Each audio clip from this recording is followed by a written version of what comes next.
영적 성장의 시리즈 우리 세 번째 시간 실패의 역설이라고 하는 말씀을 같이 좀 묵상하길 원합니다.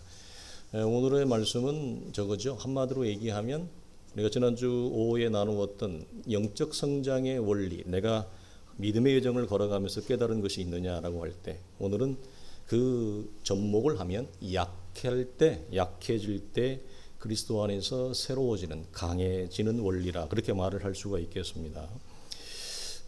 공교롭게도 영적인 성장은 내가 잘한 일보다 잘못을 했을 때, 그리고 곧 실패와 상실, 그리고 후회와 낭패, 그리고 이 수치스러운 일들이 내 안에서 훨씬 큰 영적인 성장과 변화를 일으킵니다. 오늘 본문에 있는 시편 51편은 다윗이 하나님 앞에 이것을 경험하고 난 다음에 기록한 말씀이에요. 그래서 다윗에게 진정한 영적인 성장과 영적인 거듭남은 구국의 영웅으로 하루아침에 등장한 골리앗 사건이 아니죠. 골리앗은 블레셋의 후손이기도 하고 거인족의 후손이어서 키가 거의 3m에 가깝습니다. 그런 이 골리앗을 쓰러뜨린 사건이 아니라 그의 인생에 가장 치욕스럽고 수치스러운 밧세바 사건을 통해서 그런 하나님을 새롭게 보고 나라고 하는 존재를 새롭게 보죠. 그래서 시편 51편 제일 마지막에 보면 그 결론이, 주는 제사를 기뻐하지 아니하신다. 주님께서 제사와 번제를 기뻐했다면 내가 드렸을 것이다. 그러나 하나님께서 구하시는 제사는 상한 심령이라 통회하고 상의하는 마음을 주께서 받으신다, 이 말씀을 합니다. 이것이 언뜻 보면 잘 이해가 안 되는 말씀이지만 이것은 밧세바 사건 이후에 그가 하나님을 새롭게 발견한 안목이 열어진 이후의 고백의 말씀이라는 차원에서 굉장히 우리에게 소중하죠. 그럼 베드로는 어떻습니까?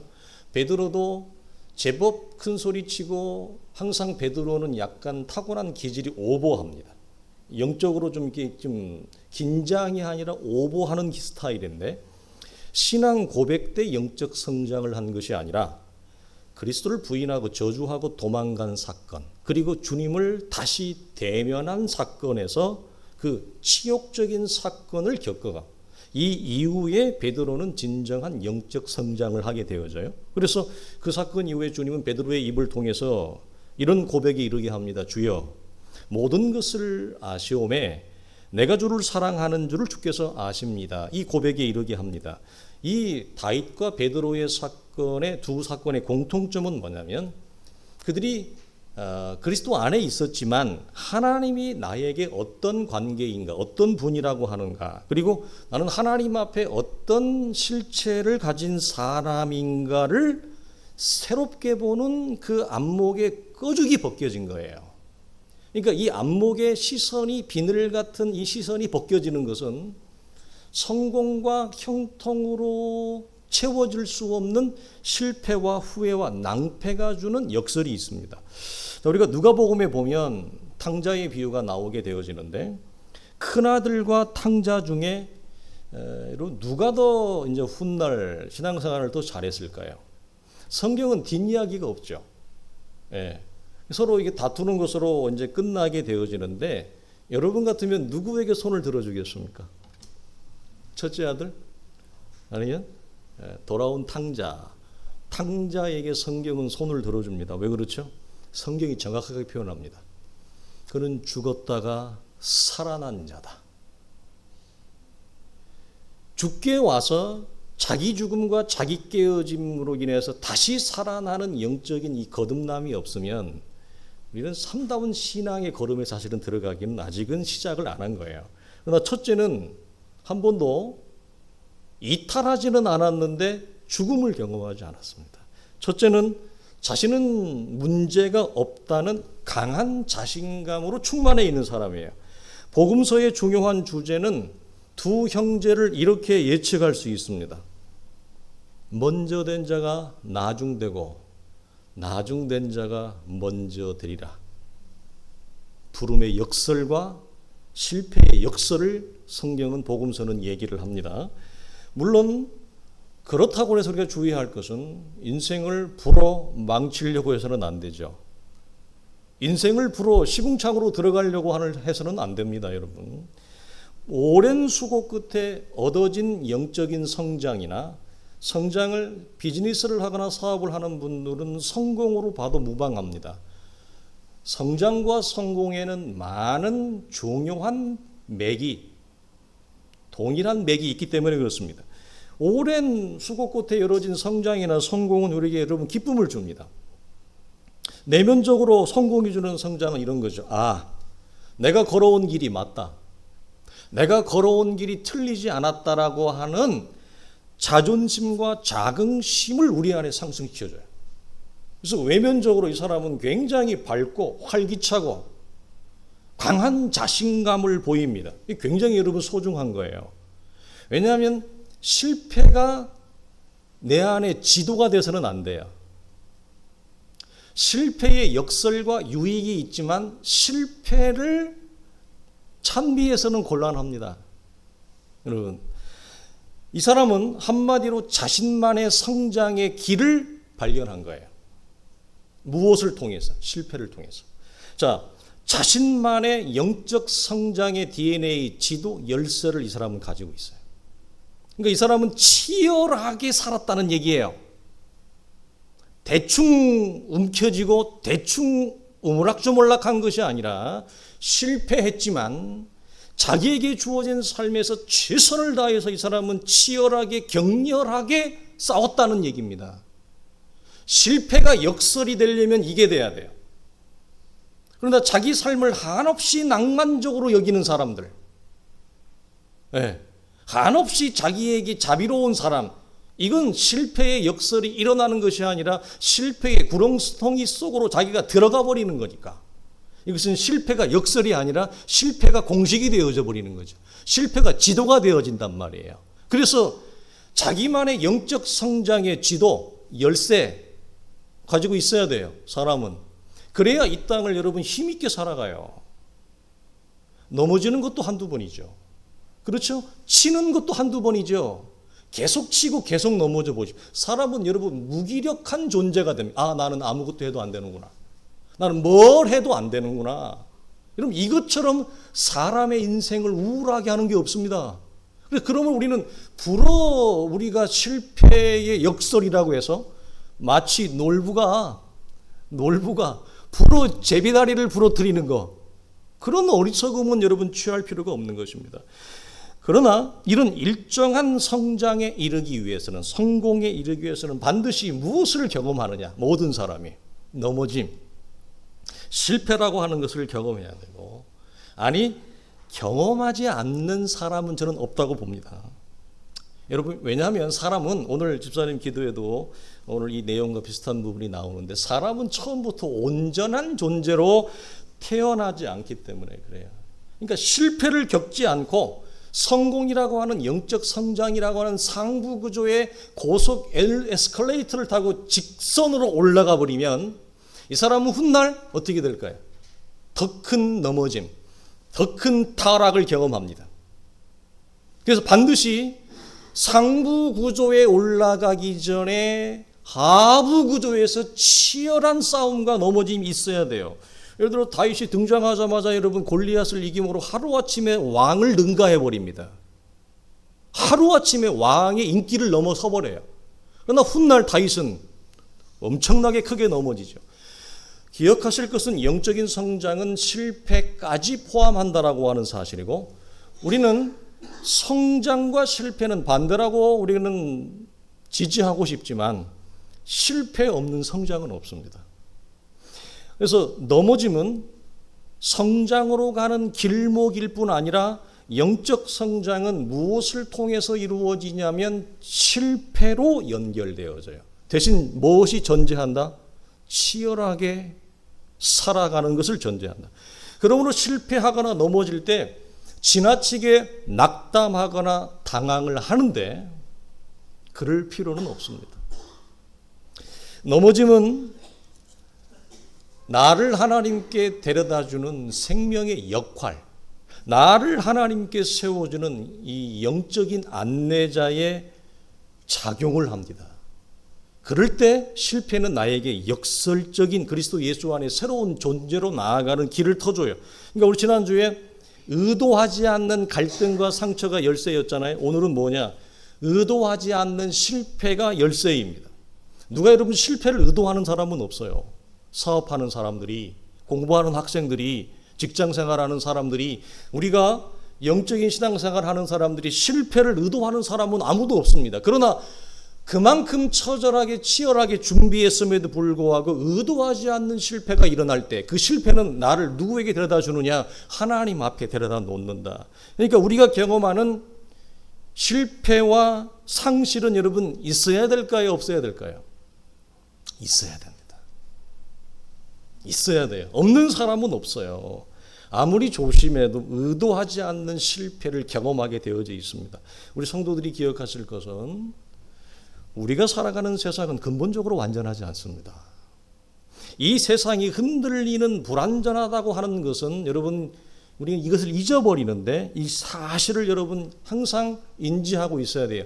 하나님을 떠난 이후에 창세기 3장 이후에 창조 세계는 뒤틀려 버립니다. 죄가 들어오고 난 이후에 하나님과 인간의 관계는 뒤틀리고 하나님과 인간의 관계만 뒤틀리는 것이 하나님이 창조하신 창조세계, 특별히 땅이 사람을 공격하고 사람은 땅과 싸워서 경작을 내지 아니하면 안 되는, 즉 갈등과 충돌의 구조가 죄가 들어온 이후에 하나님을 떠난 이후에 이 세상 전체에 일어난다고 하는 사실이에요. 그러니까 이 사실을 여러분 잃어버리면 우리는 곤란해요. 이 세상이 우리는 완전하다고 불완전하다는 사실을 인식을 못하고 살아갑니다. 질서와 균형이 깨졌고 우리 안에 있던 하나님의 고유한 형상조차 여러분 잃어버렸습니다. 그래서 인간이 가지고 있는 이성과 많은 능력의 신적인 지혜와 지식들은 여러분 없어지죠. 타락합니다. 무슨 말이냐면 우리는 하나님을 떠난 이후에 나라는 존재가 모순적인 존재가 되어졌고, 모순이란 말은 불완전하다 이 말입니다. 우리가 맛보고 있는 세상 자체도 모순이요 불완전해요. 그러면 자, 나도 모순이요, 내가 땅을 밟고 살아간 이 세상도 모순입니다. 그러면 두 모순이 지금 서로 엉켜서 나라고 하는 존재는 생존을 위해서 살아가려고 그렇게 애를 씁니다. 생존에서 탈락할까 봐, 생존에서 멀어질까 봐, 이 생존 경쟁에서 우리는 불안해하죠. 그러면 여러분 두 모순이 서로 충돌하면 여러분 어떤 결과가 나올까요? 하모니가 나올까요? 조화와 균형이 나올까요? 아니요. 굉장한 삐걱거림이 나옵니다. 굉장한 신음, 낭패, 후회가 우리 속에 여러분 일어나는 거예요.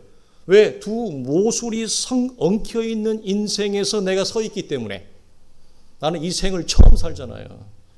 여러분이 자녀를 키울 때 했던 말, 아빠가 처음인데, 엄마가 처음인데, 남편이 처음인데, 아내가 처음인데 낭패와 실패가 없었던가요? 굉장히 자주 있었죠.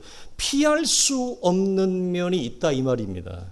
피할 수 없는 면이 있어요. 무엇에도 불구하고, 치열하게 사는에도 불구하고, 내가 아무리 주의하고 노력하고 세밀하게 준비해도 의도하지 않는, 예상하지 못했던 일이 일어나는 걸 어떻게 해요? 왜 그렇다고요? 나도 모순이고 이 세상의 근본적인 틀 자체도 모순이라 이 말이에요.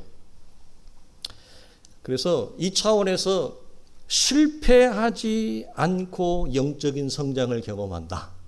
실패하지 않고 인생의 상부고조라고 하는 성공이라고 하는 세계에 들어간다.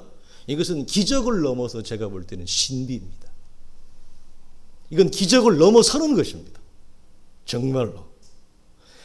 그래서 모순을 여러분 이렇게 말해요. 나라는 불안전한 존재, 세상이라는 불안전한 두 조건이 만나서 의도하지 않는 갈등과 상처, 의도하지 않는 낭패와 상실이 일어나는 것은 여러분 당연한 거예요. 그러니까 우리가 작년에 이런 말씀들을 히브리서에서 곳곳에서 좀 나누었는데, 이 세상을 여러분 잘 보면 두 모순이 엉켜있는 모순의 집합이고 조합입니다.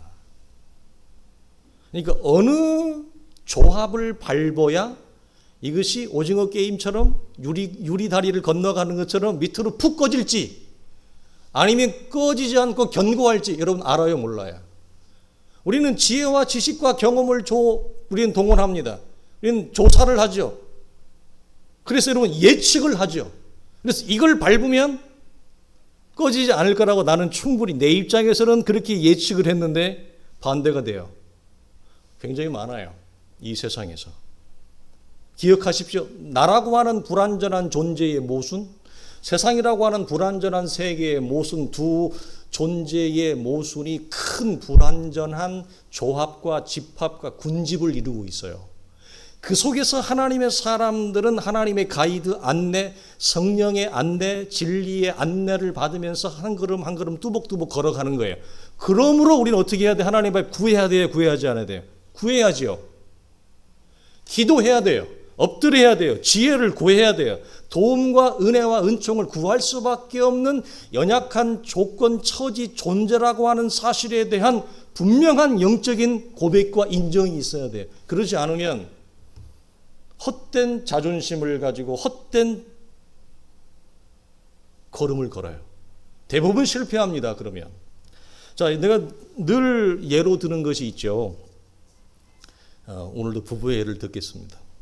어떤 부부가 여러분 서로 갈등하고 상처를 주기 위해서 결혼한 부부가 있을까요? 여러분 그러려고 결혼하신 분 손 들어 보십시오. 여러분 실패와 상실, 낭패를 경험하기 위해서 자식을 낳는 부모가 있을까요? 한 사람도 없습니다. 그런 부부, 그런 여러분 부부는 없습니다. 그러나 우리가 경험하는 것은 무엇이든가요? 의도하지 않는 부부 사이의 갈등과 상처 경험했어요?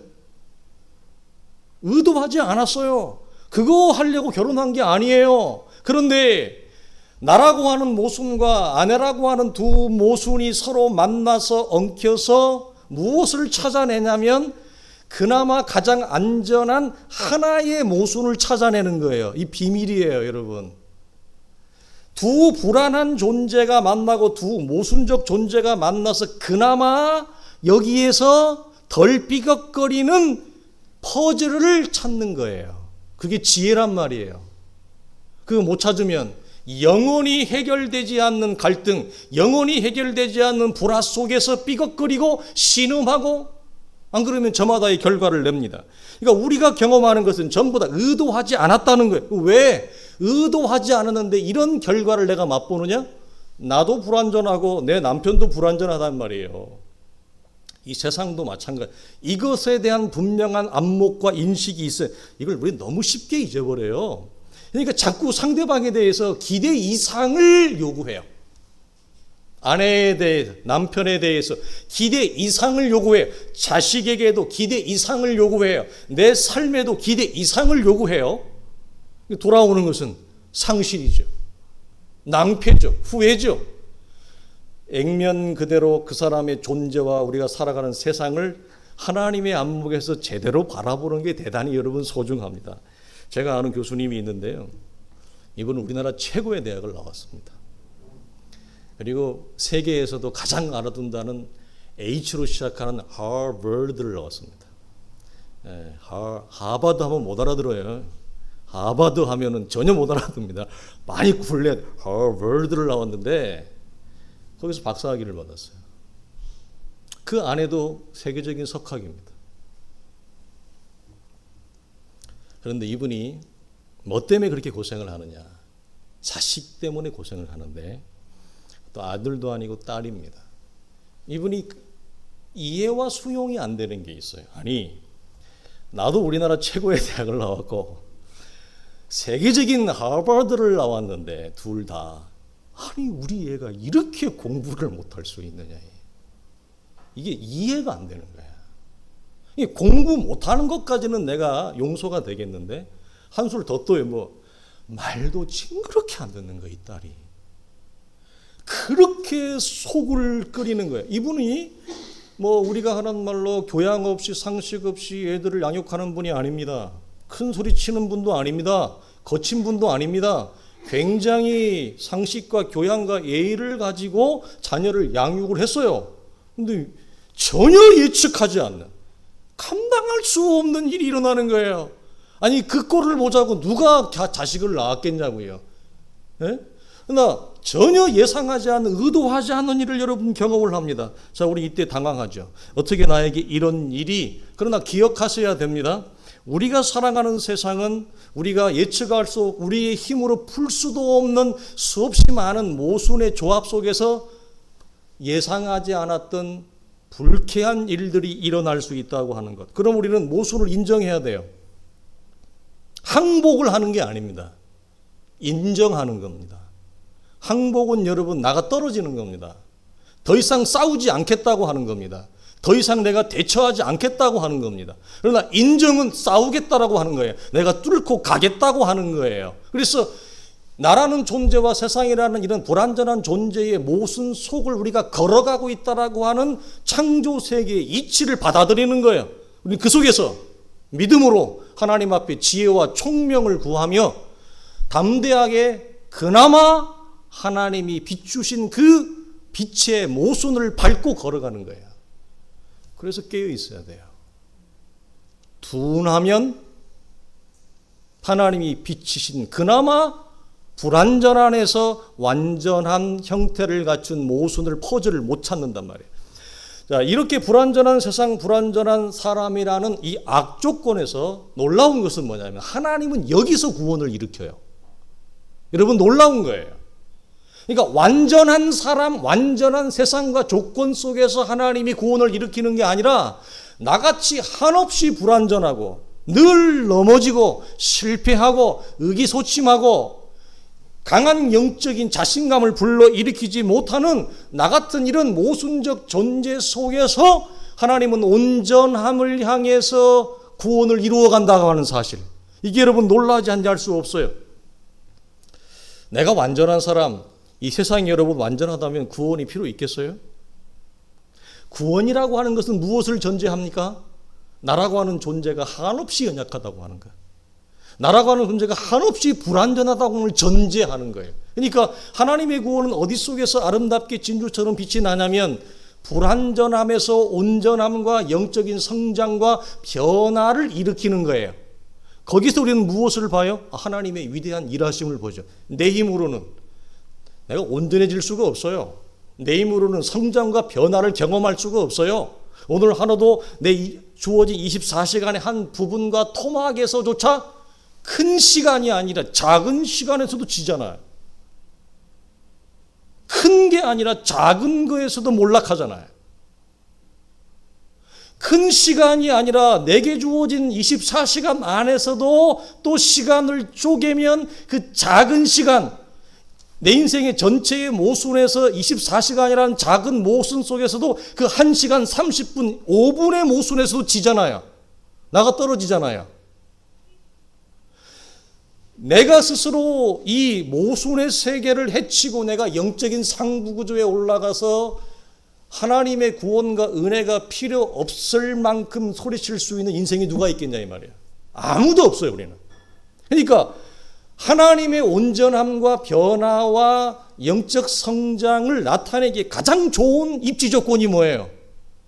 내가 불완전할수록, 내가 연약할수록, 내가 더 많이 넘어질수록 하나님의 위대하심과 하나님의 크심을 드러낼 수 있는 하나님의 입장에서는 가장 좋은 입지 조건이에요.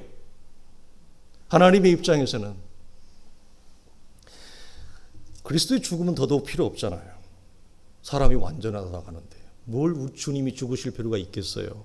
그러므로 구원이란 항상 우리의 연약함과 불완전함을 전제한다는 사실을 놓치지 마시고, 그런데 사람의 쓸데없는 자존심이 있습니다. 자존심이 밥 먹여주냐 이런 말을 많이 쓰는데, 하나님 앞에 사람의 쓸데없는 명예, 쓸데없는 자존심이 자신의 불완전함과 연약함을 뭐하기 싫다?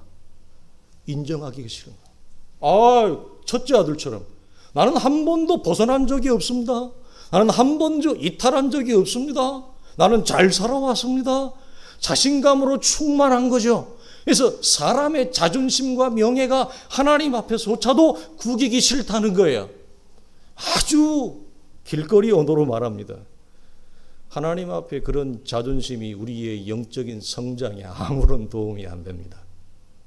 우리는 겸손하게, 겸비하게, 담백하게 하나님 앞에 우리의 연약함과 얼마나 내가 깨어지기 쉬운 존재라고 하는 것에 대한 온전한 수용과 인정이 있어야 거기에서부터 역설이 일어나요. 역설이. 그러지 아니하면 영적인 성장과 변화를 경험하기 여러분 힘듭니다. 그러므로 우리는 불완전함에 대한 기억 상식적을 가지고 있어요. 누구나 다. 그러므로 인간의 명예와 자존심 때문에 내가 얼마나 깨어지기 쉬운 존재라고 하는 기억 상실증을 가지고 있단 말이에요. 이것은 하나님 앞에 가까이 가면 갈수록 선명해져요. 나의 존재의 연약함을 항상 고백하죠. 그래서 항상 하나님의 은혜를 구합니다. 인생이 잘 풀려도 구합니다. 인생이 어려워도 구합니다. 내 형편과 처지에 관계없이. 왜? 나라고 하는 존재는 하나님의 은혜가 없으면, 하나님의 은혜를 의지하지 아니하면 살아갈 수 없다라고 하는 뿌리 깊은 인식의 눈이 터졌기 때문에 그래요. 그러나 이것이 뿌리 깊은 인식의 눈과 안목이 열어지지 아니하면 대부분은 어떤 걸 반복해요. 어려울 때만 힘드니까 이래 나오고, 조금 삶이 펴지면 언제 그랬나는 등 하나님을 까맣게 잊어버리고 삶에서 자기의 길만 걸어가는 거예요. 인간의 명예와 자존심을 나는 회복했다 이거죠. 나는 괜찮은 사람이다 이거죠. 자신감으로 충만한 거죠. 그래서 둘째한테 아버지 어떻게 저런 녀석한테 고기를 잡아줄 수 있습니까? 겸비하게 담백하게 인간의 그 연약한 실상에 대한 안목이 터져야 된단 말이에요. 그래야 우리는 겸손하게 하나님의 의지를 구할 수 있습니다. 그래서 왜 실패 없는 영적 성장은 없느냐? 실패의 목적이 어디예요?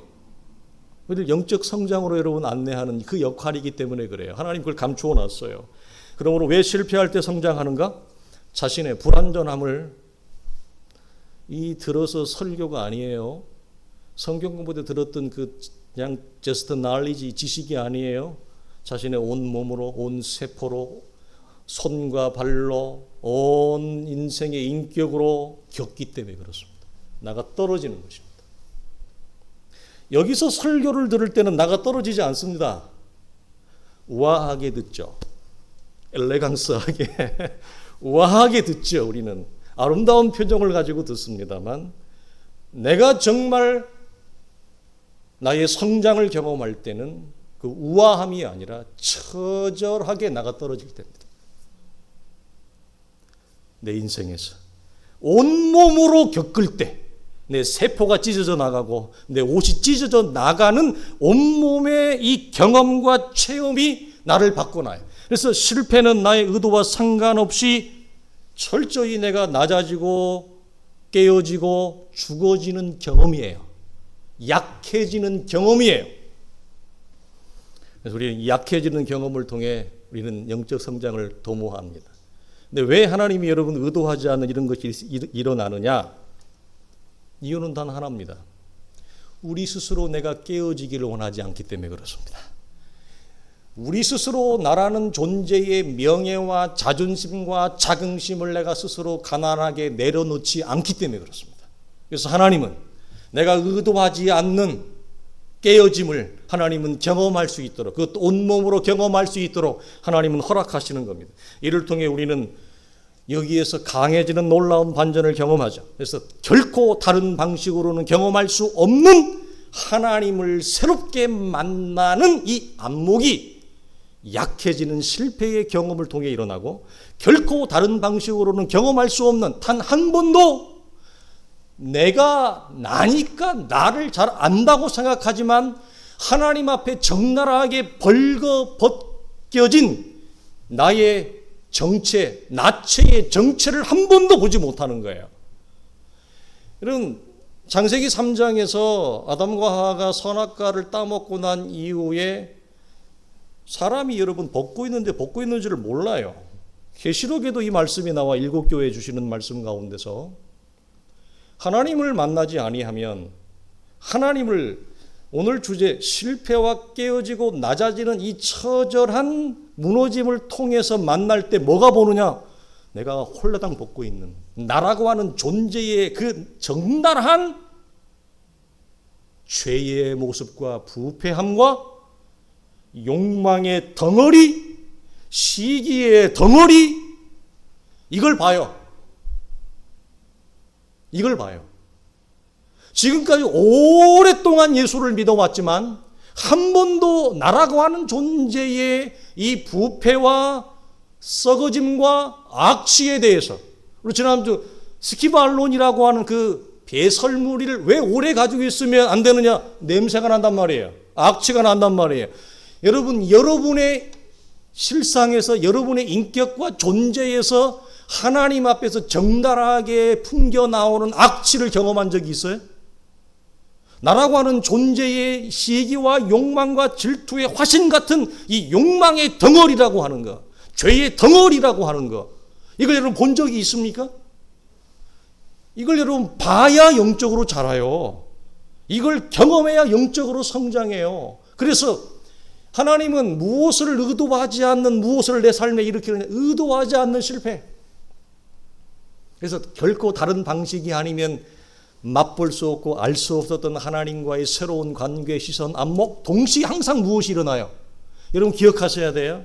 하나님에 대한 안목은 동시적으로 일어나요. 나라고 하는 존재의 안목이 두 눈이 동시에 일직선으로 이어져요. 그래서 그 안목이 열어질 때 나라고 하는 존재의 부패와 악취에 대해서 눈이 떠여져요. 그때 사람은 성장합니다. 그러니까 자기 죽음, 자기 낭패라고 하는 이 깨어짐이 없으면 성장하지 않아요. 뭐만 들어가느냐? 지식만 들어가요. 역사와 전통이라고 하는 것만 들어가요. 사람은 깊어지지 않으면서. 우리가 방지하고 주의하자는 것이 이런 겁니다. 그래서 이런 통렬한 자기 인식이 없는 성장은 일어나지 않습니다. 나머지는 가짜입니다. 가짜예요. 일시적으로 일어났다가 일주일도 못 가요. 일주일이 뭐예요? 한 3일도 못 가요. 다시 원래 지 정신으로 돌아가요. 원래 그 욕망의 중심으로 돌아간다 이 말이에요. 고린도후서 봅시다. 나에게 이르시기를 내 은혜가 네게 족하다. 이는 내 능력이 약한 데서 온전하여짐이라 하시니라. 그러므로 도리어 크게 기뻐함으로 나의 여러 약한 것들에 대하여 자랑하리니 그러므로 내가 그리스도를 위하여 약한 것들과 능력과 궁핍과 박해와 곤고를 기뻐하노니 이는 내가 약한 그때의 강함이라. 내가 온전히 의도하지 아니하는 삶의 낭패들을 경험하면서 내가 깨어지고 무너질 때 그때의 그리스도 예수 안에서 내가 새롭게 태어나는 하나님의 은혜를 경험하는 것. 우리 사랑하는 성도들이 이런 은혜의 영광을 경험하셔야 돼요. 그러면 저는 반드시 예언해요. 말할 수 있어요. 여러분의 말은 달라져요. 여러분의 표정도 달라져요. 눈빛도 달라져요. 여러분의 기운이 달라져요. 왜? 속이 달라지니까 나를 둘러싸고 있는 이 존재가 다 달라집니다. 이건 어디에서 온다고요? 하나님을 새롭게 보는 것. 동시에 나를 새롭게 보는 이 영적 인식에서 옵니다. 그러므로 영적 성장은 여러분 온전함에서 비롯되지 않습니다. 자신이 얼마나 불완전하고 연약한 존재인지를 온몸으로 경험하는 데서부터 시작을 한다. 그러니까 반대로 나는 완전하다고 여기는 지나친 자신감과 자만은 진정한 의미에서 보면 뭐냐? 영적 성장의 세계에 진입하지 않은 것입니다. 영적 성장이 내 안에 시작되지 않은 것입니다. 그래서 우리는 자신의 연약함과 불완전함을 겸손하게 겸비하게 우리는 받아들이고 인정하고 그것을 온전히 껴안습니다. 여러분 껴안아야 돼요. 그때부터 성숙이 일어납니다. 이것은 동시에 이웃과의 관계에서도 교회의 화평과 평안을 지키는 원리이기도 해요. 이웃과의 관계에서 영적 성숙이란 뭘까요? 이웃의 불완전함을 발견하는 것이 성숙이 아니라 그것을 끌어안는 것입니다. 끌어안는 거예요. 갈라디아서 6장에 그래서 이웃의 연약함을 네가 보거든 뭐하라고 그래요? 네가 그 짐을 함께 져주라 이렇게 말하죠. 갈라디아서 6장에 보면 형제들아 사람이 만일 무슨 범죄한 일이 일어나거든 신령한 너희는 온유한 심령으로 그러한 자를 바로잡고 너희가 짐을 서로 지라. 그러나 그리스도의 법을 성취하라. 자, 나를 향한 영적 성숙의 시작이 어디 있다고요? 나의 불완전함을 발견하는 것입니다. 근데 그걸 발로 차는 게 아니라 온전히 끌어안는 거예요. 이웃을 향한 불완전함을 발견하는 것이 성숙이 아니라 그것을 내가 끌어안는 것이 성숙이에요. 그러면 영적 성숙은 뭐냐? 나의 불완전함과 이웃의 불완전함. 여러분의 이웃의 불완전함은 1번지는 누구라고 그랬어요? 여러분의 남편이에요. 이웃의 넘버원은 여러분의 남편, 여러분의 아내예요. 나의 불완전함을 적나라하게 볼 수 있는 하나님의 축복을 받은 영적인 안목과 인식을 가진 자들은 남편과 아내라고 하는 이웃의 불완전함을 볼 수 있어요, 없어요? 보죠. 그러면 그걸 발견했어요. 그럼 어떻게 해요? 맨날 바가지 긁어요? 집에도 못 들어오게 해요? 밥도 하고 반찬 3개 줄 거 하나만 주고 그래요? 어떻게 해야 돼요? 내가 끌어안는 거죠. 그래서 영적 성숙은 나의 불완전함을 어떻게 다루는가, 나의 연약함을 어떻게 다루는가, 그렇다면 이웃의 불완전함을 어떻게 다루고 끌어안는가, 그것이 무엇을 나에게 지금 말하고 있다? 나의 영적 성숙의 지표, 잣대를 말하고 있다.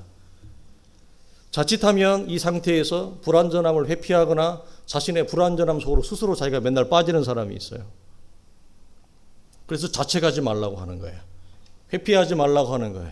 그게 집중하지 말라고 하는 거예요. 껴안는 거와 집중은 전혀 달라요, 여러분.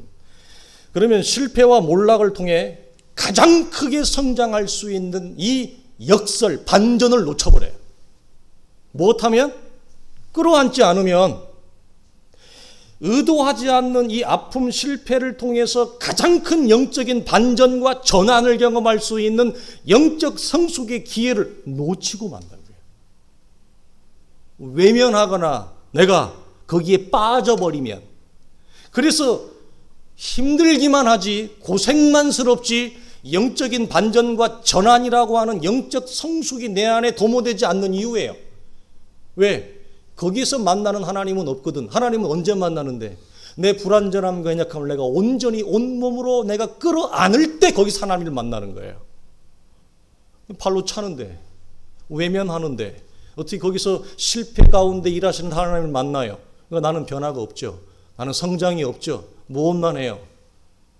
힘들고 쓸쓸하고 아무도 나를 알아주지 않고 고독하고 무겁고 답답하고, 그러니까 뱅뱅뱅 돌기만 하는 거죠.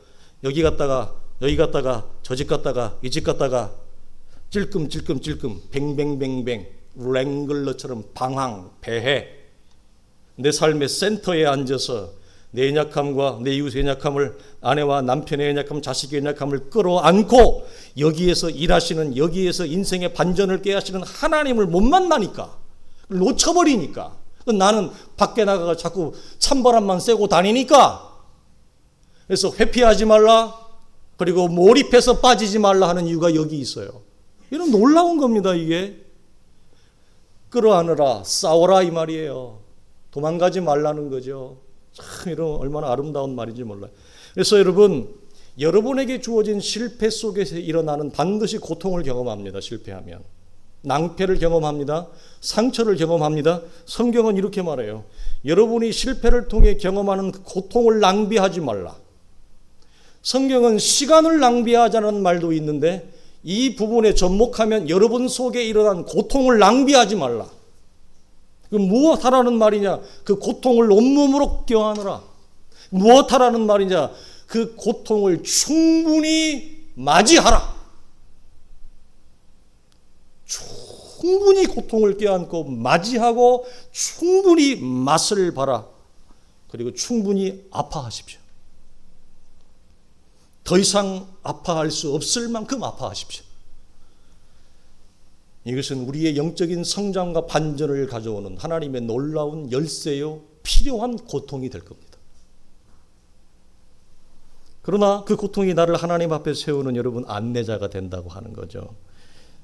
그 고통이 나를 하나님 앞에 세울 날이 여러분 속에 분명히 있습니다. 그럼 여러분, 고통과 실패를 통해 여러분이 하나님 앞에 설 때 제가 꾸준하게 강조하는 거, 여러분이 그 은혜의 선물, 은혜의 영광을 경험하기를 원하는데 이전과 다른 안목과 시선이 열어지기를 바라고, 그것이 동시에 나를 향한 안목과 시선이 열어질 때 우리에게 펼쳐지는 내가 대하는 모든 사람은 하나님의 신비가 담겨져 있는 하나님의 경이로운 존재가 된다고 하는 거예요. 우리가 살아가는 세상도 여러분 마찬가지이죠. 우리 마지막으로 사도가 고백했던 이 말씀 우리 읽고 우리 설교를 마치고자 합니다. 같이 봅니다. 시작. 우리가 사방으로 우겨싸움을 당하여도 쌓이지 아니하며 답답한 일을 당하여도 낙심하지 아니하며 박해를 받아도 버림받지 아니하며 거꾸로팀을 당하여도 망하지 아니하나니 이는 우리가 이 보배를 질그릇에 갇혔으니 이는 심히 큰 능력은 하나님께 있고 우리에게 있지 아니함을 알게 하려 함이라. 아멘.